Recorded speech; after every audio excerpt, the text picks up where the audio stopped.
1692 means we got shots fired. 415 ASF.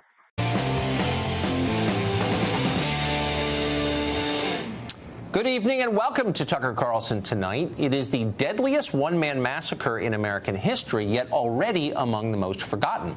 It's been just a month since Stephen Paddock killed 58 people in Las Vegas. For weeks, we've been asking basic questions about what happened, most of which remain unanswered tonight. What was Paddock's motive for the shooting? How did authorities possibly allow his house to be burgled? Why was Paddock's computer hard drive missing, and why did it take so long for us to learn it was missing? Why did security guard Jesus Campos travel to Mexico just days after the shooting, despite being a key witness? And why did authorities refuse to talk about that? Why have Campos's subsequent appearances been so closely managed by his employer, MGM? And more than anything, what's the actual timeline of this shooting? What happened and when did it happen? And why in the world is it still so hard to get a straight answer about that? Well, to these long-standing questions, we can add a few more tonight. Why did we only learn today from the Clark County Sheriff that Paddock's girlfriend could be withholding important information in this case? If in fact she knows more than she's saying, why isn't she being interviewed right now? We also discovered today that a police officer accidentally fired his gun in Paddock's hotel suite on the night of the shooting. How did that happen? Guns don't often accidentally discharge, they're accidentally fired. What exactly were the circumstances of this firing? Now, we're not trying to push a wild conspiracy theory here. It's possible the Trilateral Commission was involved, but the more likely and, in fact, far more terrifying explanation is incompetence. The people running this case don't really know what they're doing. You hate to conclude something like that, but it's becoming hard not to, especially when you consider the Las Vegas case in its larger context. This is not the only federal investigation that has shaken public confidence recently. Consider some of the others.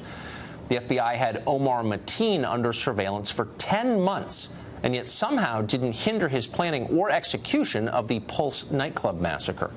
The FBI was also apparently aware of New York City killer Sayfullo Saipov, Fort Hood shooter Nadal Hassan, Boston bomber Tamerlan Tsarnaev, and a list of other killers, but failed to stop any of their attacks. How come?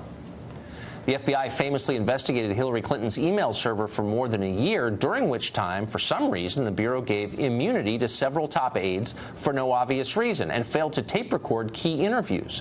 Why is that? Speaking of emails, the FBI never examined the DNC's email server after it was supposedly hacked. Instead, they just accepted the claim of a private contractor employed by the Democratic Party that the hacking was the work of the Russian government.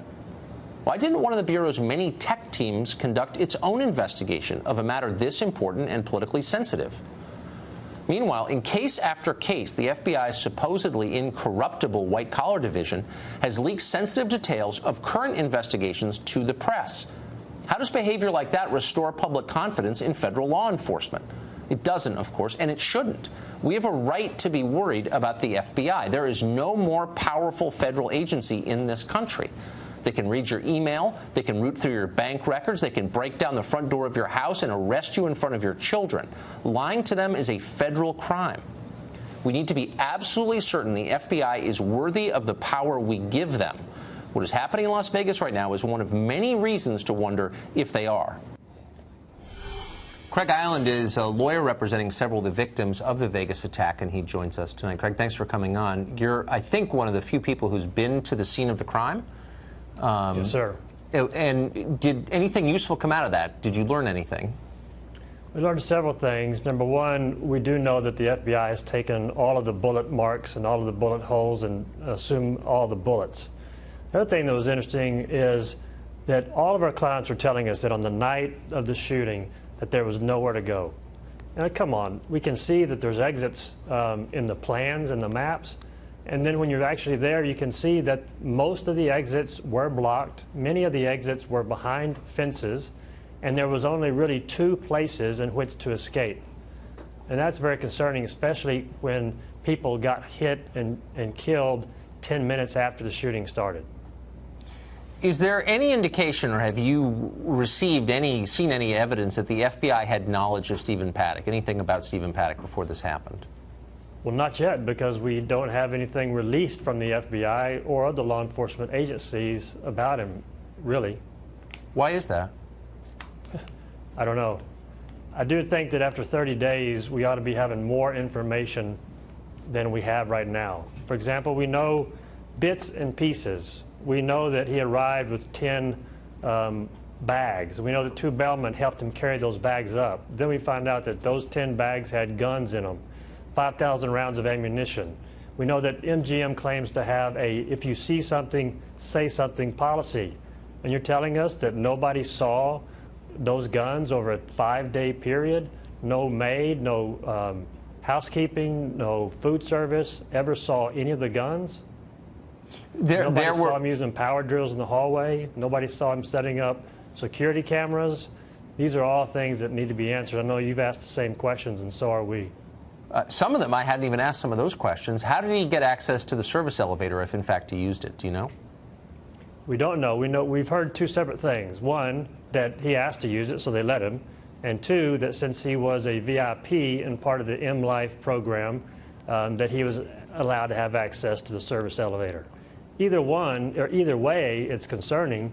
But more concerning is, how does a bellman haul up 10 bags with heavy, long rifles in them, 5,000 rounds of ammunition?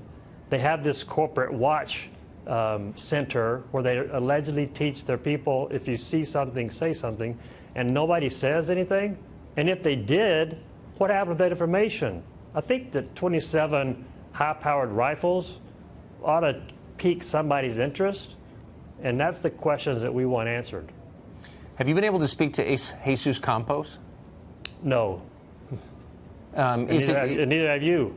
No. And it's our impression, just from watching, that MGM has kept pretty tight management of the things that he says in public. Why would you think that would be the case?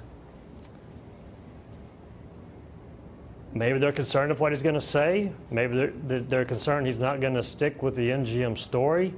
But eventually, he will be examined under oath by attorneys in these cases. And so it's going to be important to know the timeline from what he says and from what the other 2. Now we know that there was 2 other police officers on the floor with him prior to the shooting. Those are all questions that have to be answered, and they eventually will. Unfortunately, I'm sorry. What is police officers or MGM security guards?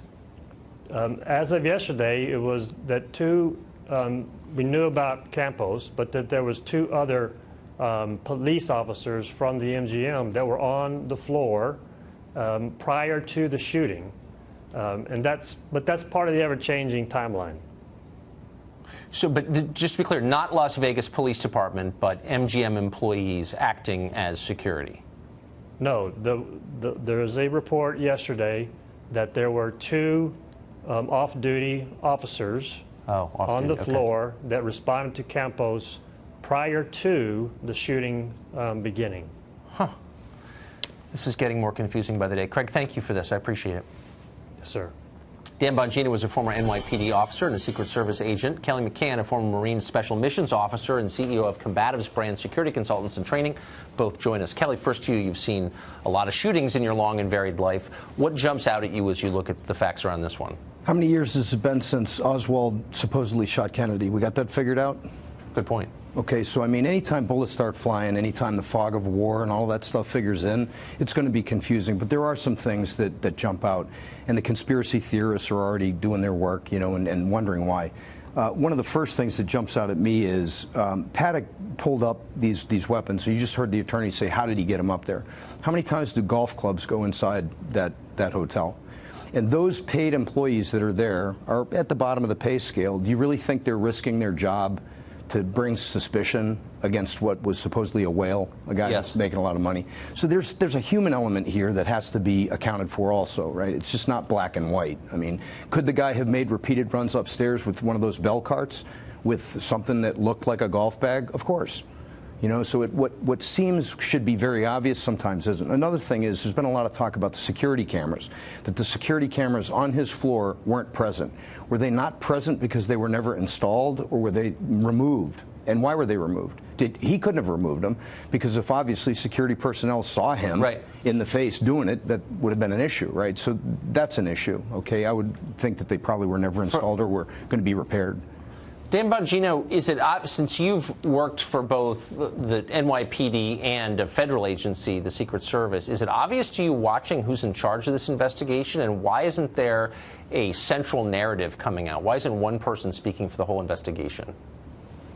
Well, Tucker, based on who's controlling the evidence right now, the FBI, it seems to me to be pretty clear that the Bureau is directing this. But, you know, I liked how you opened with this, and I think you made a really salient point that deserves repeating here. We're at a time in American history where confidence in our federal law enforcement, whether it's the collection of metadata, the failure of the Clinton investigation, the politicizing of our FBI, this is not the time to keep a lid on one of the largest mass murders in American history. If you have information, gosh, you've got to get it out there, Tucker. I mean, how is it at this point? Think about it. We had this absolutely horrifying tragedy up in New York. We've already got the motive, we've got the suspect, and we've got a general idea from 30,000 feet about what happened. How is it in this case we still have no idea about what the motive is, or if they do, they at least haven't told the American people to put them at ease? Remember, we were the victims in this, the American people. It's the right thing to do. I agree completely. Kelly, we learned today that a firearm was discharged accidentally somehow in the hotel room. I think the police described it as an accidental discharge. Do firearms accidentally discharge typically? I mean, the term for firearms trainers is always negligent discharge. Now, you got to put it in perspective, right? It takes big stones to go into a room where you know someone's been firing a high-powered rifle. Yeah. Right? It was a very hurried thing. The normal active shooter response now is to go immediately to the crisis point. There was an explosive breach when they went in. I don't even know that had to be in place. That figures into the timeline, how much time was in there. But it might have happened on a reholstering. Certainly there wasn't any furtive motion in the room that the officer could have alerted on. But people make mistakes. You know, it's easy to be critical after one of these things. For sure. And I think this gets to the whole question of, you know, why wouldn't you have conspiracy theories around an investigation where there's no clear source of information? There's no list. Gentlemen, thank you both very much.